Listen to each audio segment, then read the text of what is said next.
Good morning, everybody. Hello. We are ready to get started. Yeah.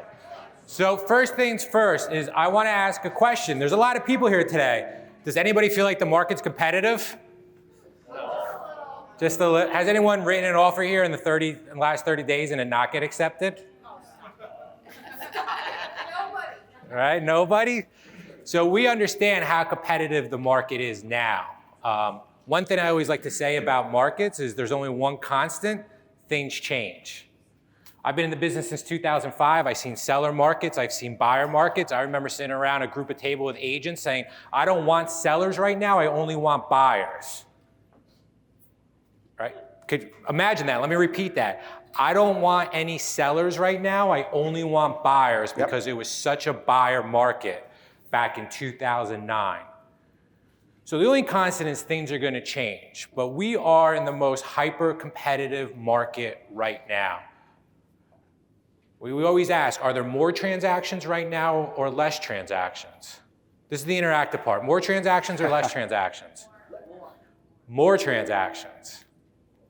There's more transactions out there in the MLS last year, but what happened was there was more buyer demand than ever. Every time we see the mortgage rate go up a little, is that creating more demand or less demand? It's creating more demand because people want to get in there before the mortgage rates go up. If anybody watched my market update, we showed the trends of what happened. This is the first time we're going to see prices go up while rates go up. And I think we're going to hit stagnation. So what we really wanted to do today was we wanted to talk about ways to get creative and without competing. Let me ask a question. I'm going to survey the room. Who here is competitive?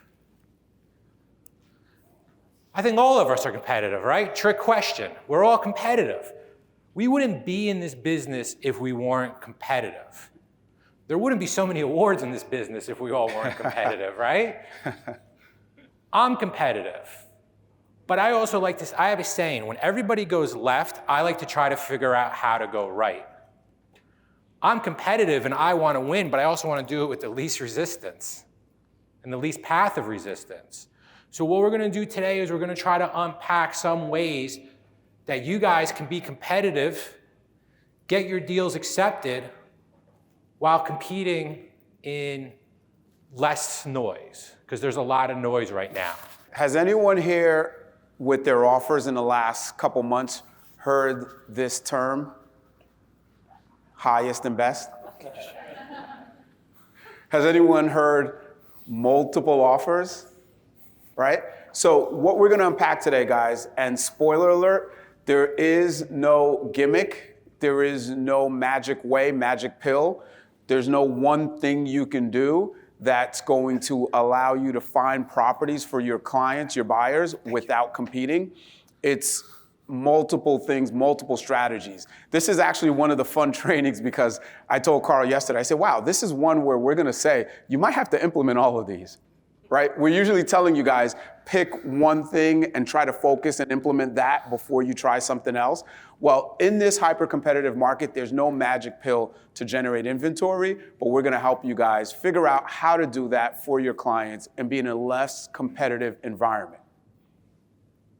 So, training will not impact your business, action will. So this stuff is all theory unless you take action. And many of the things we're going to talk about today may make you a little uncomfortable. Anyone here follow me and saw my video this morning? Couple? 1, 2, 3 people? Right? I'm not naturally comfortable in front of the camera. But I do it because it allows me to help more agents, right? And generating properties, sourcing inventory for your client, you may have to step a little bit outside of your comfort zone and take action. And another reason why this is such an important training, Chris, who's sitting here from the Cranford office, I showed him this earlier. We were talking about what we're going to unpack today. And I showed Chris that yesterday I got, how many texts, Chris? 3 texts yesterday from wholesalers looking to buy my properties. I showed them on my phone. So the inventory is there, and we're going to unpack some numbers, but you have to take action. They are taking action. Just yesterday, I got 3 texts for people looking for inventory that were not realtors, right? So we're going to unpack what action to take to be able to source more inventory and make it less competitive for your clients and get more deals closed on the buy side. You know, I like to say fire, aim, shoot. No, fire, shoot, aim. See, I can't even say that right. Fire, shoot, aim sometimes. Not everyone probably agrees with that philosophy, but it's sort of what I've been doing to take action over the years.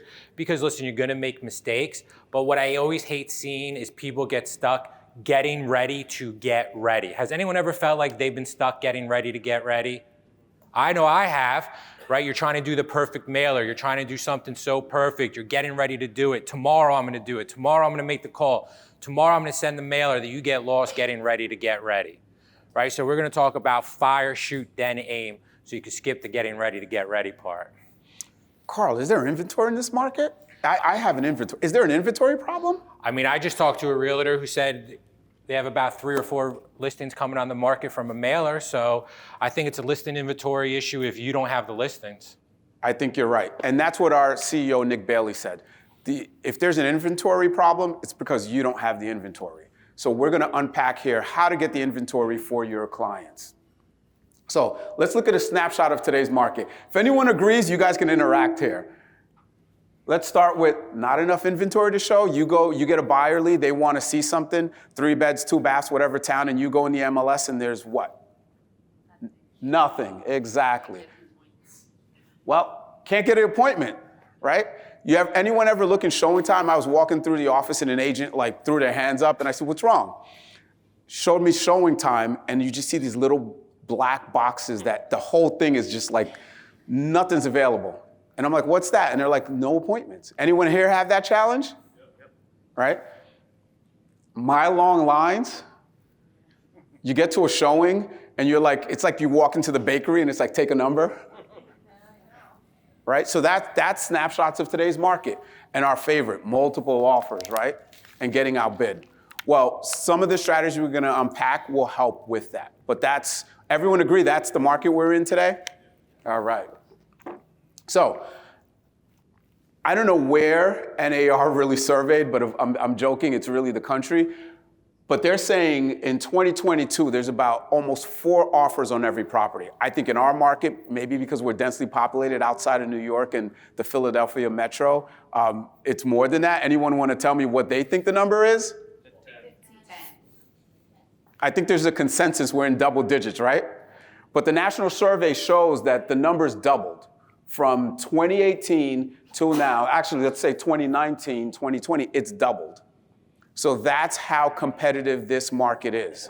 So you need an advantage, you need an edge, or you're going to run into the same challenges day in and day out, which we just covered in the last slide. Multiple offers, long lines, can't get in, etc. So how do you source deals? How do you source inventory? Carl, have you ever heard of deals closing without being on the MLS? Well, I mean, I'm not sure. Is there a rule at realtors that we can only sell houses that are on the MLS? Has anyone dealt with a for sale by owner over the years?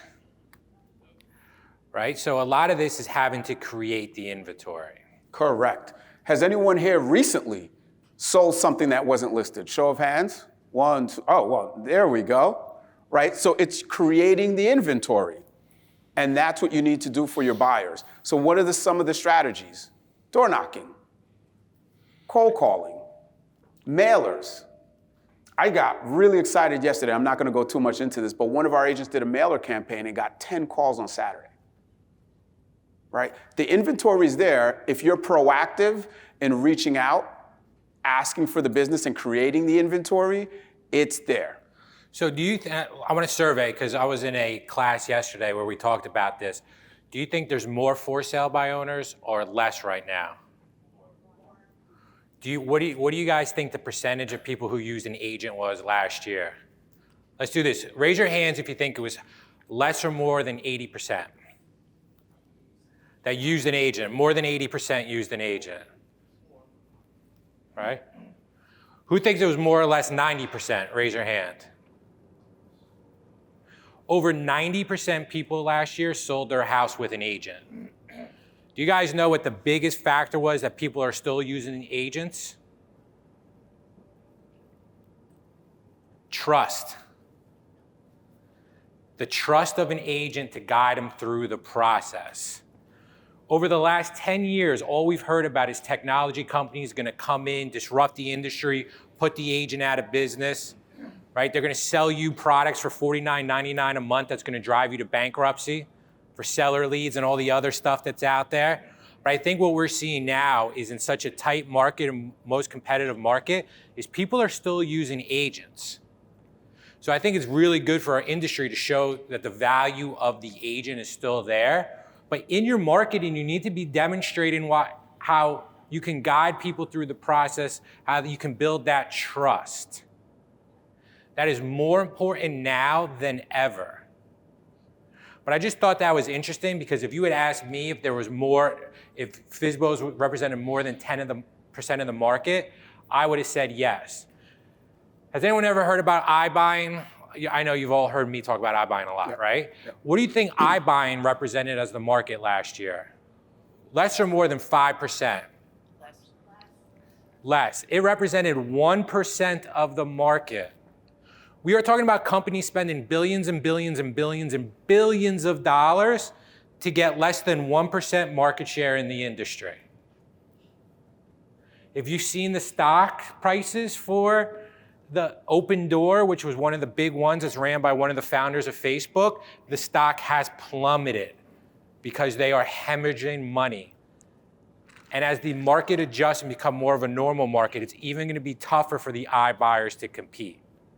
And again, we never even really saw iBuyers come into our market because we all know New Jersey is its own animal, right? So just to think about that is don't give yourself preconceived notions of like, well, this FSBO is not going to list with the realtor or more people are going to do FSBOs because the data would tell you otherwise. And don't think they don't need us, right? Don't think, oh, well, they can just put the sign and get it sold. There's a lot that happens after you get the contract. Would we all agree on that? Absolutely, and that's where they need us, our value. And of course, still getting them the best price. We know the stats. FSBOs yield a lot less than they would even after paying commission. So is there, give me guys some reasons why we're not calling more FSBOs or door knocking. What are some of the reasons why agents are not doing as much of it? Anyone want to throw anything out? Fear.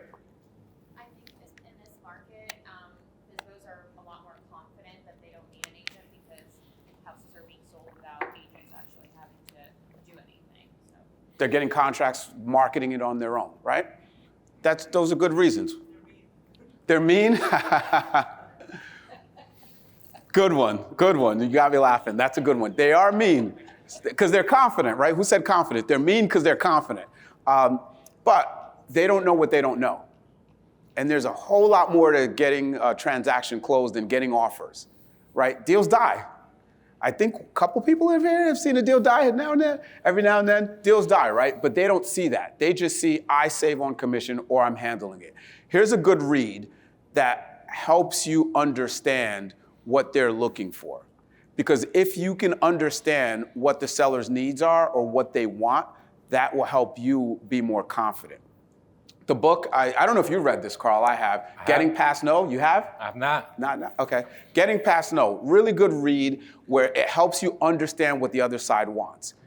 Because if you can understand what their objective is and how you can help them, wouldn't we all be more confident in making more calls or knocking on more doors, right? So if you need a good read before you start doing these things, here's a good read. So let's jump right into it, Carl. Let's start with strategy number 1. Anyone here ever use a farming letter?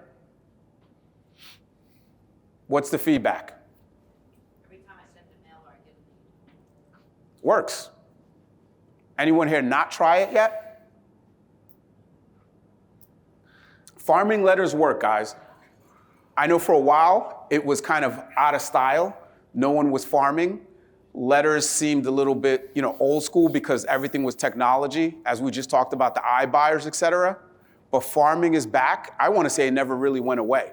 And the agents that are farming have consistently, like Karen just mentioned, gotten a listing. Olivier, not to butt in. Okay.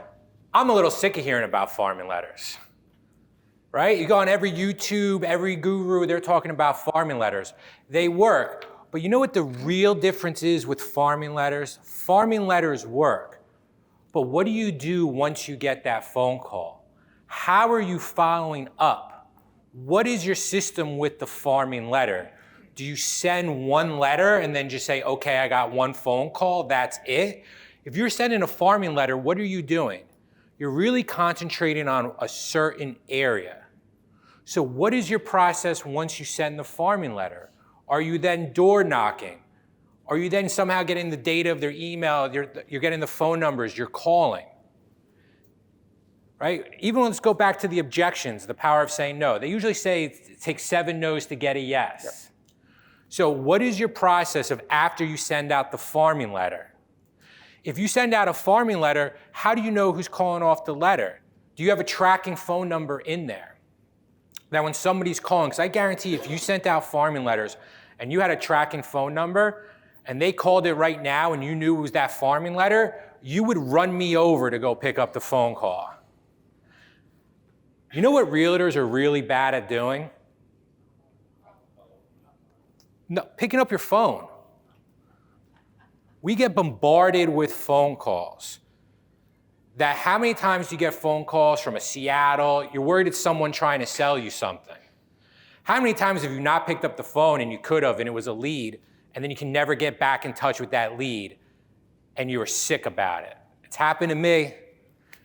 And you stared at the phone number. You stared at the lead calling you. You're like, I don't really feel like picking it up. It could be spam. And then you realize it was a lead that slipped through your phone.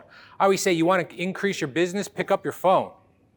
But anyway, so let's going back to this follow-up is so you send the letter. Then what? What do you do week 2? What do you do week 3? Maybe you door knock. Maybe you do a door hanger. Maybe you send letter number 2 with a different message week 3. Carl. Olivier. So you're telling me that I send a letter and the phone's not going to just blow up? And it might, but that phone call might not be ready right now. And that phone call might not be ready now, but they might be ready in a few months. What's your incubation process? I was having this conversation with an agent the other day. Because I'm a glutton for punishment, went on a heavy prospecting blitz for short sales. Back when there was a lot of short sales. So what did I do? I sent a farming letter.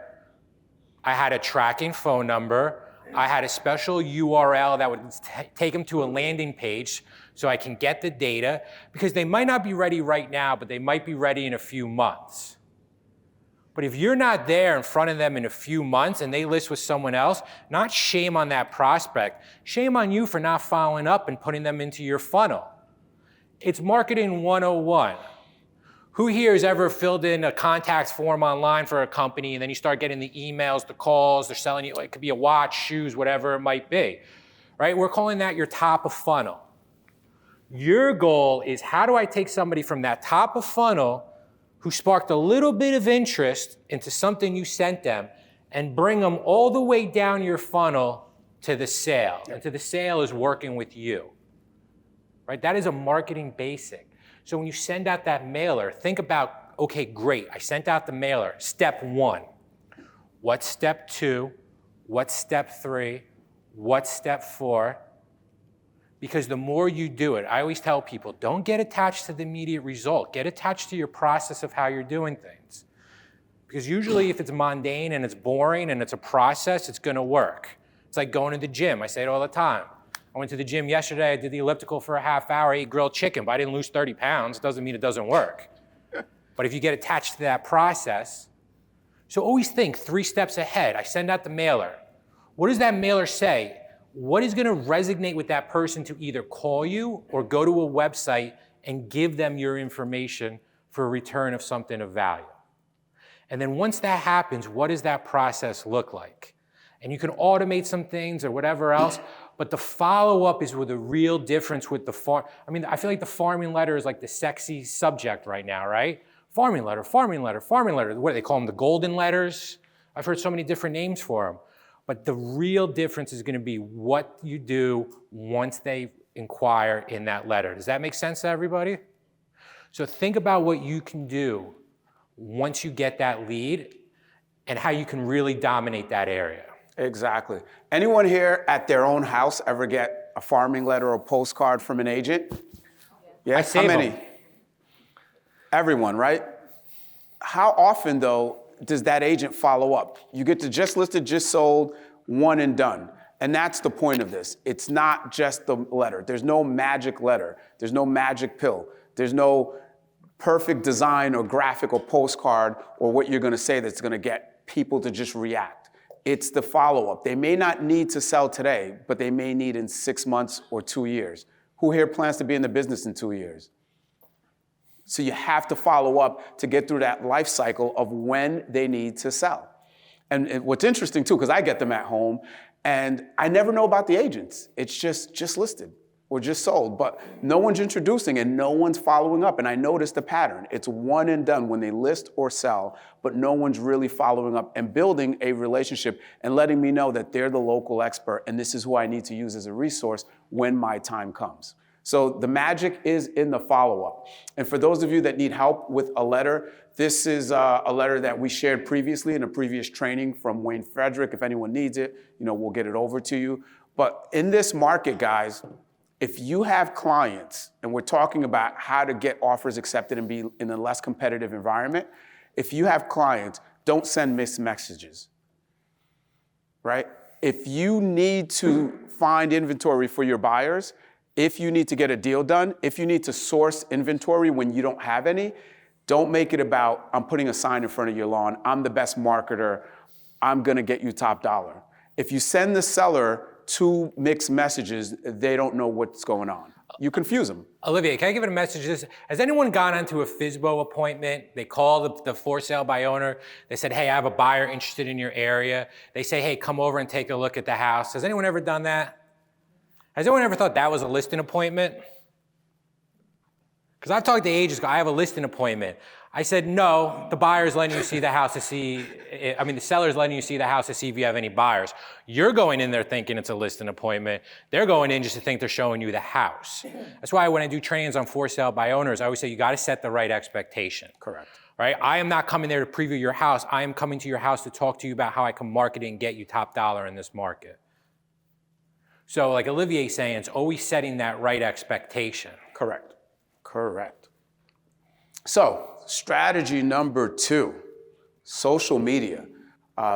Anyone here have any luck generating clients from social media? Love it, right?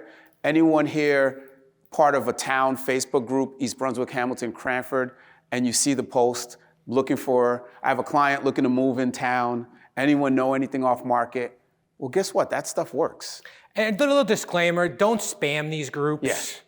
Right? Because you've seen those people that do that too, like buy my tea, buy my makeup, whatever else. Like follow the rules of the group. Like I know a lot of groups that you could post your stuff on Monday, but you don't want to be the spammer either. Correct. And guys, show of hands, how many people here believe that not every seller's primary objective is to maximize the value? Right? What is it sometimes? Timing, terms, convenience, right? If you guys had to sell your home, would you want a line of 50 people outside your house today? Who would? No one, right? So this is how sometimes you get a seller to reach out to you, raise their hand, because they don't want the headache of 50 people in their house. They don't want the inconvenience of having to keep the house maintained for showings. True story, a couple years ago, my wife and I are selling a house. Mind you, we're both agents. Put it on the market, and we had 30 showings in 30 days. And about week 2, my wife says, with the kids, I can't do this. Get an offer, get it done. And I'm like, all right, let's just be patient. We're not in a rush. She's like, get it done. You don't have to do this. You don't have to deal with this, right? And it became a matter of convenience. Guess what we did? Took the first offer we got. Happy wife, right? Actually, I got a new saying for that. Happy spouse, happy house, right?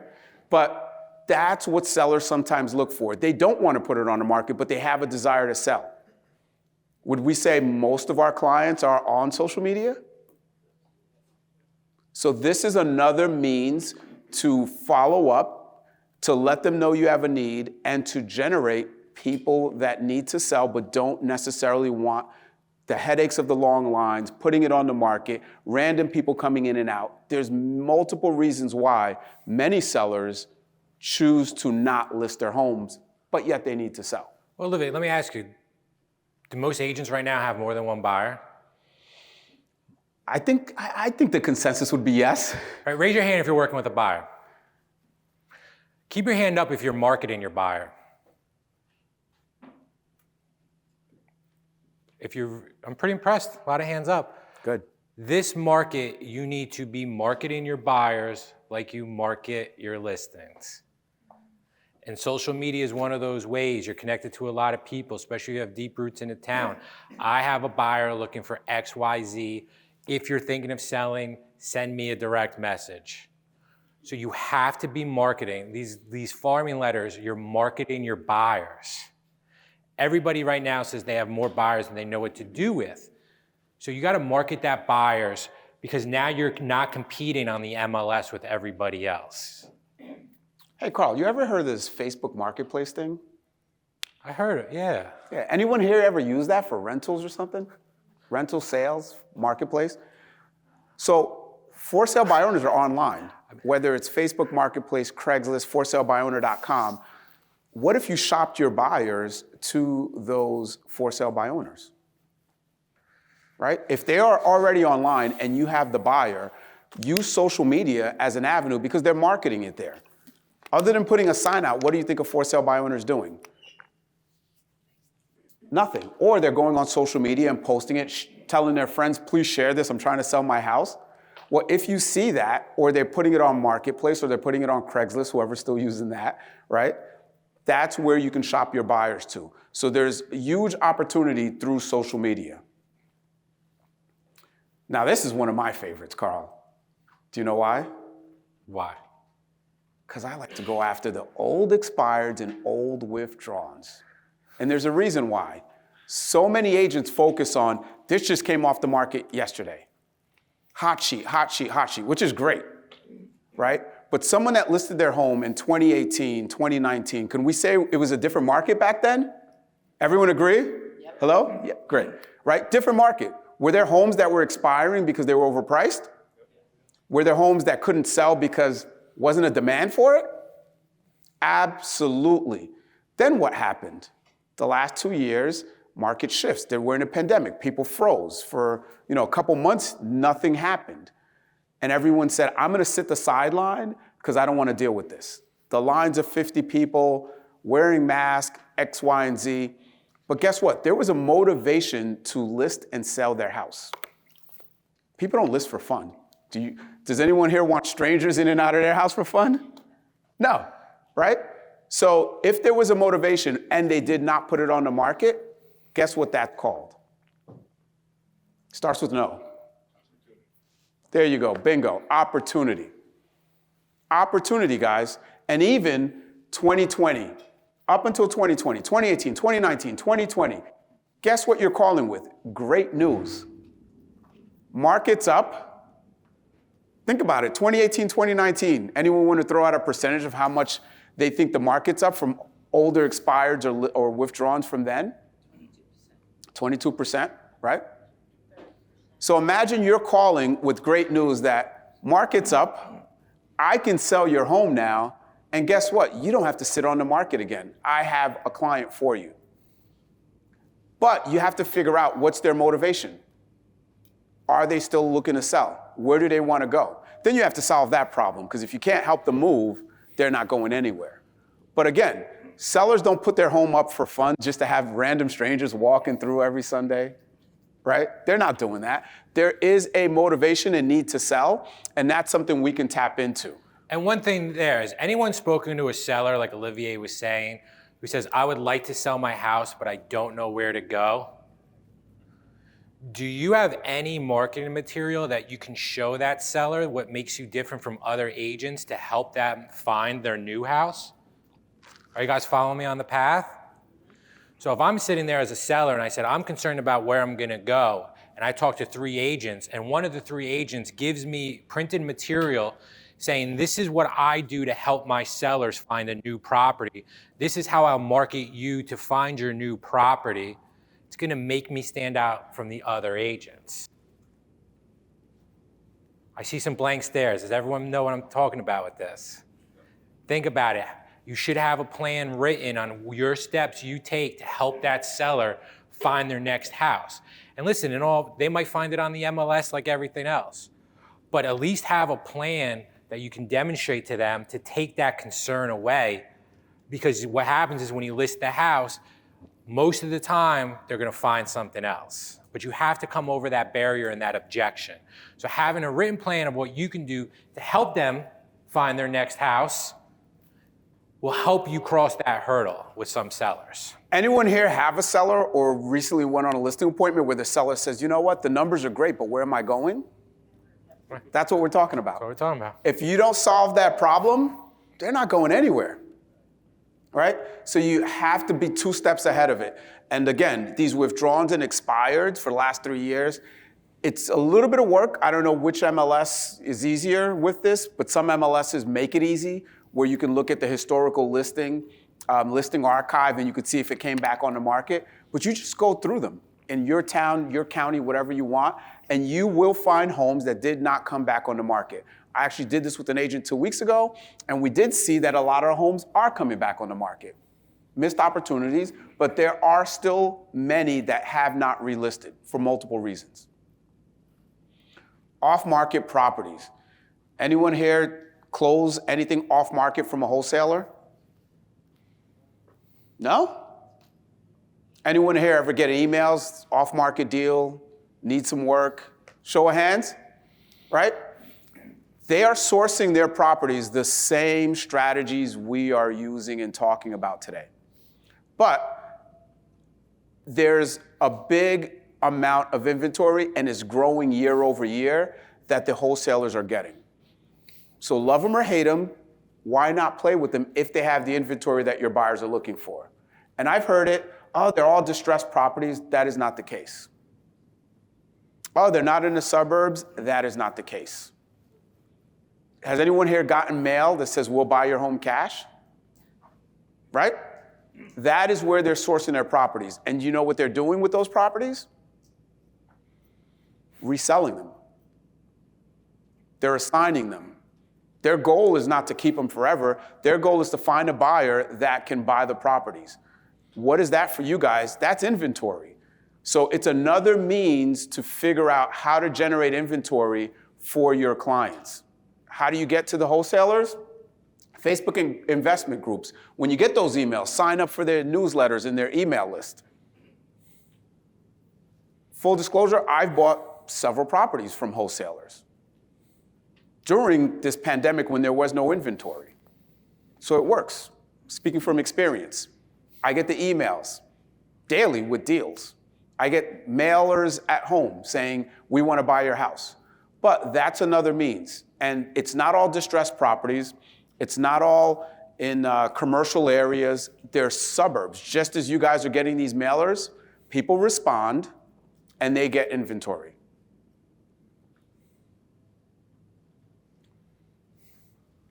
Anyone here ever get a referral? 1, 2, no? Right? How many people here would say the business is relationship-based? We just looked at a stat a couple times already this year that 75% of the transactions are happening through repeat and referral clients. Would anyone agree? Great. So leverage your relationships with listing agents. Get the inventory before it's listed. So Olivier, you were a listing agent Was. in your prior life. Was. Did you ever get an offer from an agent and you're like, oh, this is gonna be bad? I have. You have? I have. I've gotten that where you get the offer from the agent and you just can't get a prior deal or something out of your head. Absolutely. Vice versa, have you ever gotten that agent that sends the offer and you're like, well, this is gonna close because you have a good relationship with that agent? I got to tell you another story. I had a couple agents that would call me every other week and say, I have these buyers. What do you have coming? I know you have some inventory coming on. And we did some deals that way. As a listing agent, I did a couple deals with Olivier Lewis as the buyer's agent, and Olivier, I knew, would bring it to the closing table. So it works. And he brought both to the closing table. Correct. Although I could never talk to Carl. He did not want anything to do with me. But the point is relationships. How many of you here feel like you've gotten a deal because you had a good relationship with the other agent? Exactly. Right? So, and how many times did you not get a deal and you just wanted to explode on the agent? It's fair, we shouldn't be. But relationships are so key in this business. People want to work with people they like. So if everything's equal and you know you're going to have a good experience with that agent, who do you think is going to get the offer? Is that other agent. So it's so important to be doubling down on your relationships with other agents. And I think right now the industry is agents are not working well with other agents because everybody's stressed out. Yep. Everybody's on the tipping point right now. Everybody's frustrated. We talk to a lot of agents and we hear a lot of the same things. Has anyone here got an offer accepted and was highest and best situation, and then past the deadline, another offer comes in and you get kicked out? Yep. And you get frustrated because there's no communication from the other agent? Right? Relationships with agents are more important now than ever. I want to double down on that because I know a couple agents in here that have done several deals through their relationships without it being on the market, right? Show of hands, anyone here ever help a buyer without it being listed? Absolutely, it happens. And there's plenty more. I know some people may be shy to raise their hands, but guys, leverage your relationships. Do what you're gonna say with the listing agent. If you can close a deal, as I closed my one or two with Carl, right? He knew the second time around, okay, Olivier's gonna close, he's gonna do what he's gonna say. And what happens is once you have that relationship, follow up. True story. I had several agents consistently calling me every 2 weeks whenever they got a hot new buyer. Hey, what do you have coming on? I got a buyer. You know I'll close. And as a listing agent, what do you care about? Just getting it to close. Smooth. Hassle-free. Not having to do the other agent's job. Anyone here ever feel like they did the other agent's job? Isn't that fun? Right? So build on your relationships. Do you have great rapport with the listing agent? Don't be afraid to call them and say, hey, what do you have coming on? I have X, Y, and Z buyers, and I'll get it closed. And they'll remember you if you did what you were going to say. Open houses. Anyone think open houses are going to be a bigger thing? There's going to be more of them in 2022? Especially now, the weather's changing, we're heading into spring. Who here thinks, show of hands, that we're gonna have more open houses and sellers are gonna ask for more of them? I'd agree, right? I'd agree. And buyers think they can get right to the listing agent from the open house, right? That's a good reason. But what are you doing? What's your plan when you go to the open house? And this is funny because this is gonna tie right back to the farming letter, a follow-up. It's a follow-up. Right? So when you're doing an open house, knock on 5 doors to the left, 5 doors to the right, 10 doors across the street. Meet 5 neighbors. Don't sell them. Invite them to the open house. You don't have to tell them that your circle of excellence magenta, which is Carl's favorite color. You don't have to tell them that, you won 5 awards during Realtor Oscar season, right? Show value. I'm not just a realtor, I'm also a neighbor, so I wanted to meet you. Wanted to invite you to the open house. But here's where the magic happens with open houses. Follow up. Follow up, follow up, follow up. After the open house, preferably in person, going to the seller and saying, hey, you saw the line the other day, or you saw the line 2 hours ago, I have demand. What are your long-term plans with the home? Do you know what your equity position is? Karen just mentioned something great for St. Patrick's Day tomorrow. Do you know how much gold you have in your home? Right? But it's the follow-up. It's not just the, hey, I'm hosting an open house, here's a black and white or a color printout flyer, come join me. I got cookies, right? It's not just that, it's the follow-up. And I think that's where they see the results of your marketing. You don't have to speak about driving traffic. You don't have to speak about what you're gonna do in generating offers, but now I have demand. What are your long-term plans with the home? Would you sell for the right price? Do you need a CMA? Do you wanna find out how much gold you have in the house? Right? So that's where the conversion happens, guys. It's not the first action, it's the multiple steps and the process. So hopefully you guys are looking at the process and not just, hey, I do this one thing. Hey, Olivier, you said go knock on doors. I knocked on 20 doors. I didn't get a seller. No, it's the follow-up in the process. If it were just knocking on doors, wouldn't we all agree that every agent would be knocking on doors all day long? It's not the knocking on the doors. It's the follow-up, it's the building relationships, and that's why I said first step is not to sell. Introduce yourself. Introduce yourself. Let them get to know you. What's the funnel of sales? People have to know you, like you, then what? Trust you, right? So when you just go in for the sale, they don't know you yet.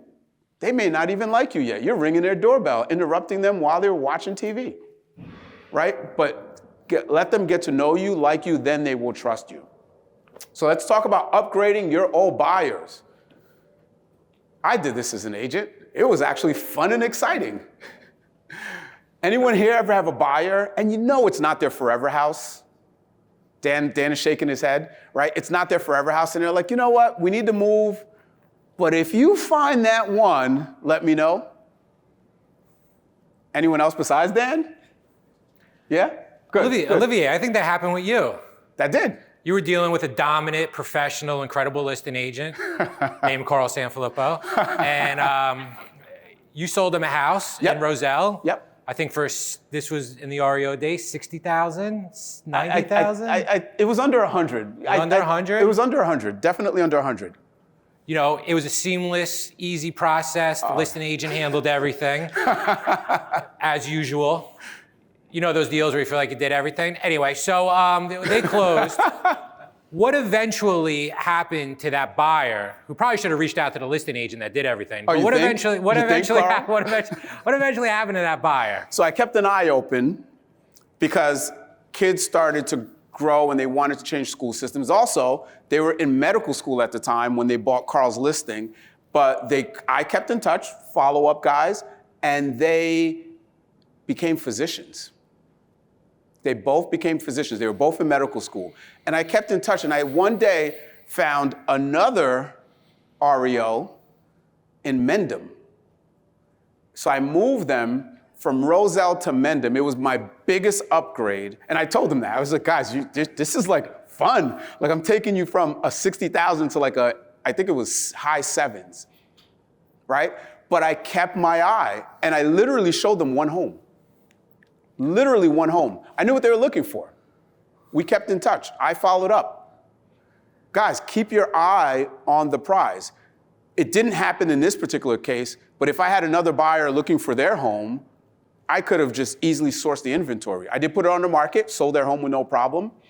But your buyers, especially the ones where you know it's not their forever home, it's their starter home, or they have life changes, you can upgrade them.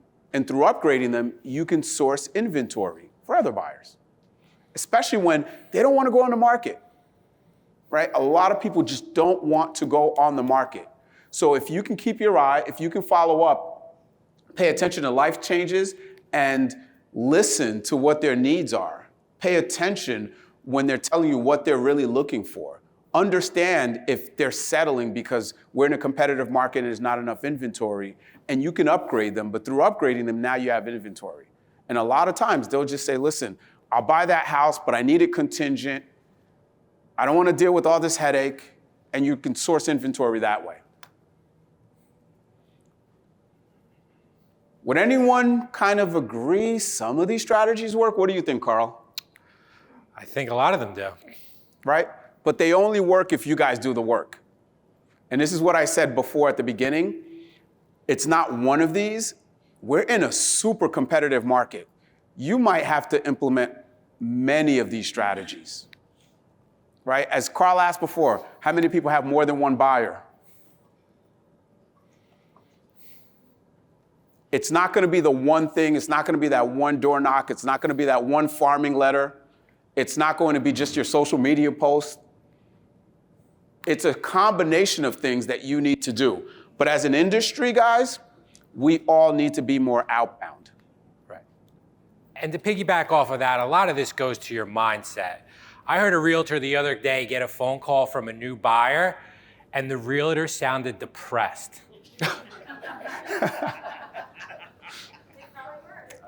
They were like, oh, you want to buy a house. Right? And we all laugh because we know what it's like, but what message are we sending to that potential buyer? Do you think that's encouraging for that buyer to hear that? Do you think that buyer is now excited to work with you? I'm ready to make the biggest purchase of my life. I found you through XYZ. I call, I'm all excited, and you just, boom, deflate me. Do you think you're going to build loyalty like that?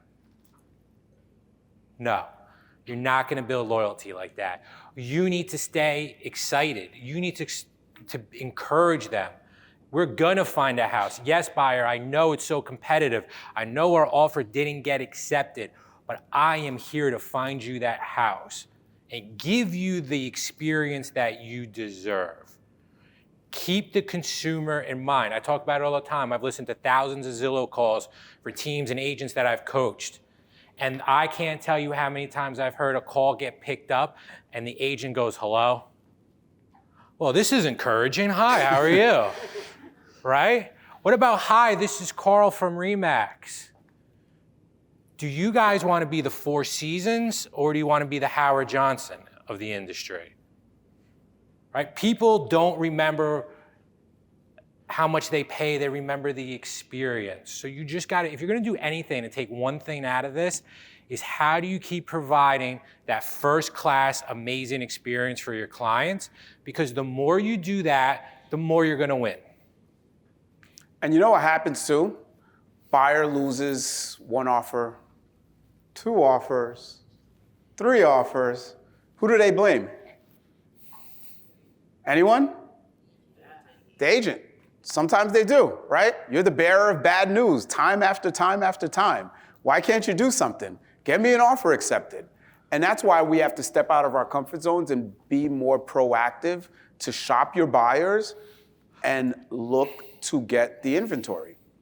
Because if you have a buyer and they lose 1, 2, 3 offers, but you can source some off market for them, or you can find, hey, I got this one house, it's not listed, no pictures, so you gotta follow me and meet me there.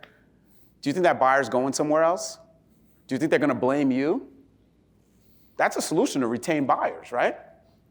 But in that solution, you can also get deals done. And it's just a mindset shift of instead of waiting for the hot sheet, waiting for the inventory, go create the inventory. And that's not always the focus because prior markets, we're just used to like, hey, 10 new listings today. Which ones do you want to see? Right? Can I ask a question? Sure. What do you have loyalty to when you have a buyer and you start sourcing listings? Because this happened to me, and you get this property and you're so excited, so you're ready to buy it, bring your buyer. The buyer said, okay, I'm going to give $700,000. It's a lot of money, but you know if you put that house in the market, you possibly get $770. Yep. So You don't represent, in that case, you don't represent the seller. You don't represent the seller. Excuse me? The transaction agency. Yes, you're just representing the buyer, so you have your loyalty to the buyer. Now, if that offer doesn't get accepted and you represent the seller, obviously you get the listing, it's a dual agency if you have another buyer. But in a case where you're finding something that's not listed and you're negotiating that offer, you are the buyer agent. You represent the buyer. You do not represent the seller. But our office does not do transaction agency. That's all we does dual agency. Well, you're not a dual agent if the office doesn't have the listing, right? If the office doesn't represent the seller, it's not a dual agency. Okay? All right. So real quick stats, if you're doubting, hey, Olivia, I gotta go source off-market deals. Hey, I gotta go create inventory. Last year, New Jersey Association of Realtors, everyone can see this highlighted, 130,000 home sales, right? 130,000. Does anyone here Remember the stat that Carl gave at the beginning? What percentage of sellers use the realtor? So what does that leave? If 90% of home sellers worked with an agent, 10% did not work with an agent, 10 times $130,000 sales leaves what? 13,000 opportunities. Do we notice the trend? Trend is the inventory is there. There's only an inventory crunch when you don't have the inventory, but it's there. 13,000 opportunities in New Jersey, just based on that. We just need to go source them. We need to shop our buyers. We need to be a little more outbound, and you can get more deals done. And you know what's the best part of this 13,000? No multiple offers, no highest and best, no bidding wars. How do you combat, a seller that will say, well, why would I sell it to you off market when I can put it on the market and get a bidding for? That seller's gonna list their home. But the sellers that want convenience, timing, they don't want the hassle, kids, elder family, there's a lot of sellers that don't care about that. And I would say to the seller that if you're going to list the home, my job is to help you navigate through the 15 offers you're going to get. Because I always say the best offer is not always the highest one, it's the one that gets to the closing table. Correct. Because what do we see a lot with multiple offer situations? Someone go really crazy, aggressive to get the house, and then do they ever end up getting a little bit of buyer's remorse? Yeah. Has anyone seen that home inspector come in that's got 4 flashlights and they bought the platinum package from the home inspector because they're ready to get some of that money back. Whether they need it or not. Yep. Or an attorney review, oh, we're gonna do this, this, and this. No problem, we put it in the contract and the attorney says we're not doing any of that. Yep. So I always tell sellers, it's not always the highest offer, the terms and everything, and we can help you navigate through that process. Exactly. So, what to know? Listen to discover the seller's needs. To your question about the seller that wants to put on the market and get multiple offers, well, they care about yielding the best price. Anyone here go on a listing appointment and ask, what's the most important aspect of the sale, and it's not about price? Right? So listen to the seller's needs. Find out what's more important to them. Think outside the box in sourcing the inventory. Offer options, set expectations, and our magic 2 words. On 3, everyone. 1, 2, 3. Wow. Exactly. And one thing about asking questions for the seller needs, one of my favorite questions I used to ask sellers that I don't think enough people ask, I would say, hey, Olivier. What's that, Carl? What's the best way for me to communicate with you? I'm busy during the day, so text me during the day, but at night you can call me. Perfect. Do you know why I asked that question? You go list my dad's house and start texting him. He's gonna wanna fire you 3 days into the listing agreement. Right? His Nokia is not gonna know how to text back. What's a Nokia? You never played Snake? Come on, it's the best. Kidding. I know. But right, so ask how to communicate. Your job is to make the best experience for the seller. And you know how frustrating it is? Who here has tried to get an agent on the phone to talk about the offer, and then the agent just texts you, and you get frustrated with the agent? Has that happened to anybody? So think about your seller. Here I am, I list my house with Olivier, not that Olivier would do that because he was always an incredible listing agent. Thank you. And I'm trying to get Olivier on the phone and he's just texting me. How do you think our relationship's gonna be? Are we gonna create friction? So just asking simple questions. Another question I used to ask sellers is, what do you expect from me as your agent? Do you know why? Sometimes their expectations was something I couldn't meet. I expect you to be at every listing. I expect you to be on beck and call. I expect an open house every Sunday. I would expect that you need to find a new agent. Because as you guys have heard in my trainings before, I always say sometimes the best listing you can take are the ones you pass on. I've been there where I've signed a seller up, I walked out of the front door, and I said, I can't believe I just committed 6 months of my life to this person. So sometimes if you ask the right questions, what happens? Relationships get fractured when expectations aren't being met. And I want to say, we had an incredible R4 this year. For anyone that hasn't made it out, you gotta go to R4. And Brian Buffini gets on the stage. Everyone here know Brian Buffini, right? And he's like, you know what's funny? People keep telling me, I'm hearing that I'm washed up. I've been doing this for 35 years, and they think they know my spiel, they know my stick, it's dated, technology's replaced everything. And you know what the facts are?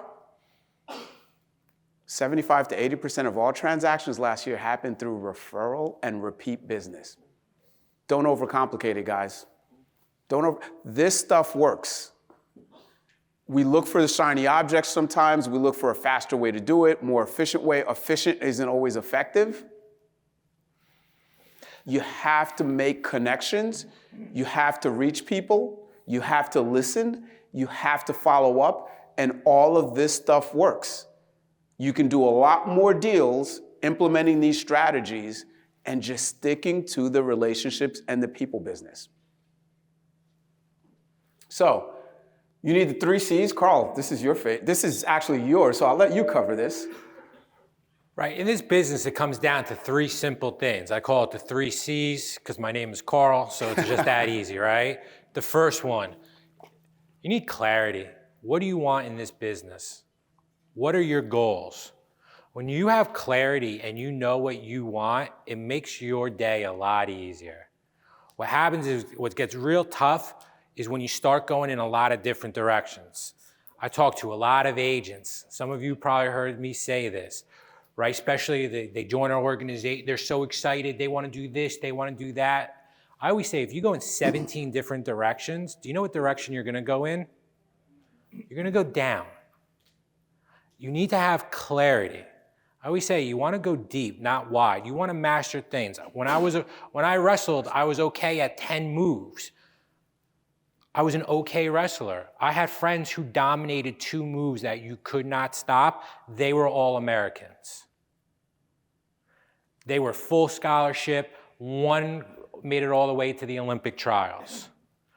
And he had 2 moves you couldn't stop. I always talk about Mariano Rivera. Olivier, who's Mariano Rivera? So we got to unpack that a little bit. Carl says something like, the closer, Mariano Rivera. And I'm like, yeah. And Carl looks like, at me. you don't know who Mariano Rivera is, do you? I was like, that kills my whole joke. So I instantly Google it, and I'm like, oh, okay, the guy was a good baseball player. Mariano Rivera was the best relief pitcher ever. Felix, you know who Mariano Rivera is, right? Best baseball pitcher, reliever, Hall of Famer. You know how many pitches he had? He had 1 pitch that nobody could hit. 1 pitch, he had a cutter.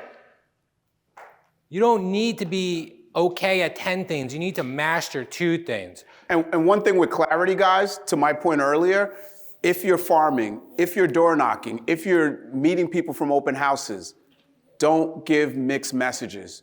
Don't try to sell 5 different things, right? You need clarity to say, hey, I want to connect with you. I want to be your real estate resource. And you need to be confident.